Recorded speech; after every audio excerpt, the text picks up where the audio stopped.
Trump की 2 हफ्ते की ब्रेक डिप्लोमेसी, रूस की पीस डील पेशकश, चीन का तेल संकट और साइलेंट डिप्लोमेसी, इंडिया का बैलेंस एक्ट, ऑपरेशन सिंदूर, पाकिस्तान की दोहरी दहशत, वैश्विक गेम बोर्ड।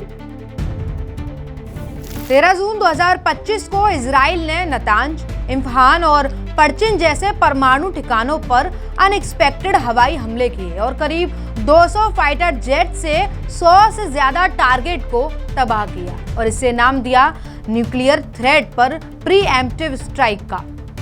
15-16 जून को ईरान ने 1400 से ज्यादा मिसाइल और ड्रोन दागे, जिसमें बटियाम, तेल अवीव, हाइफा में स्कूल मॉल तबाह हुए, दर्जनों नागरिक मारे गए। तो क्या ईरान और इजराइल की ये लड़ाई सिर्फ 2 देशों के बीच है? नहीं, असल में ये लड़ाई आज की सबसे बड़ी जियोपॉलिटिकल टेंशन बन चुकी है, जिसमें सीधे या अदृश्य रूप से पूरी दुनिया उलझती जा रही है। चलिए ये भी जान लेते हैं कि क्या आखिर इस जंग में दुनिया के बड़े देशों की भूमिका कहती है। अमेरिका और खास तौर पर अमेरिका के मुखिया ट्रंप, जो अब फिर से राष्ट्रपति हैं, उन्होंने साफ कहा कि अमेरिका सीधे युद्ध में नहीं कूदेगा, लेकिन अप्रत्यक्ष रूप से इजराइल को हथियार और खुफिया जानकारी मिलती रहेगी। साथ ही उन्होंने ईरान को 2 हफ्ते का अल्टीमेटम दिया और कहा या तो अपने प्रॉक्सी आतंकी नेटवर्क को रोकें या फिर गंभीर परिणाम भुगतने को तैयार रहें।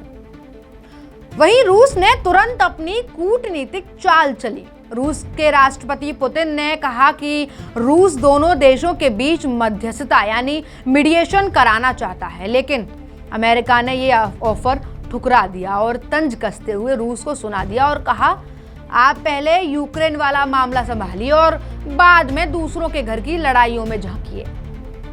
अब भाई, ईरान और इजराइल की लड़ाई हो और चीन को परेशानी ना हो, ऐसा तो हो ही नहीं सकता। लेकिन परेशानी होने के बावजूद चीन चुप है। क्यों?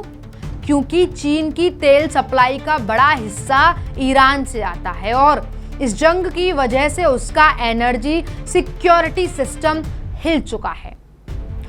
भाई, अब बात भारत की भी कर लें। भारत ने बड़ी होशियारी से ऑपरेशन सिंदूर चलाया, जिसके जरिए भारत ने ईरान और इजराइल से अपने नागरिकों को निकाला। साथ ही सरकार ने संयम की अपील भी की ताकि दोनों देशों की नाराजगी न झेले। वहीं पाकिस्तान की हालत सबसे ज्यादा उलझी हुई है। एक ओर ईरान उसका मुस्लिम पड़ोसी है, तो दूसरी ओर डर है कि बलूच विद्रोही इस हालत में बॉर्डर पार करके पाकिस्तान में गड़बड़ी न कर दे। पाकिस्तान ने अमेरिका से बात की और इजराइल की कार्रवाई की आलोचना की, लेकिन चालाकी देखिए कि चुपचाप ईरान से दोस्ती भी निभा रहा है। देखिए, बात साफ है, ये जंग सिर्फ मिसाइलों की नहीं, ये रणनीति की भी है। हर देश अपने अपने हित साधने में लगा हुआ है। ईरान इजराइल की भिड़ंत गोली बारूद से कहीं बड़ी है। यहीं पर तेल मार्ग, न्यूक्लियर प्रतिद्वंद्विता, डॉलर से युआन की होड़ और घरेलू सियासत अब गुंथी है। ट्रंप की टाइम बॉइंग, पुतिन की मेडिएशन, चीन का शांति दूत पर तेल निर्भर, भारत पाक की अलग अलग भरोसेमंद डिप्लो रूट, हर चाल अगली चाल को शतरंजी शक्ल दे रही है।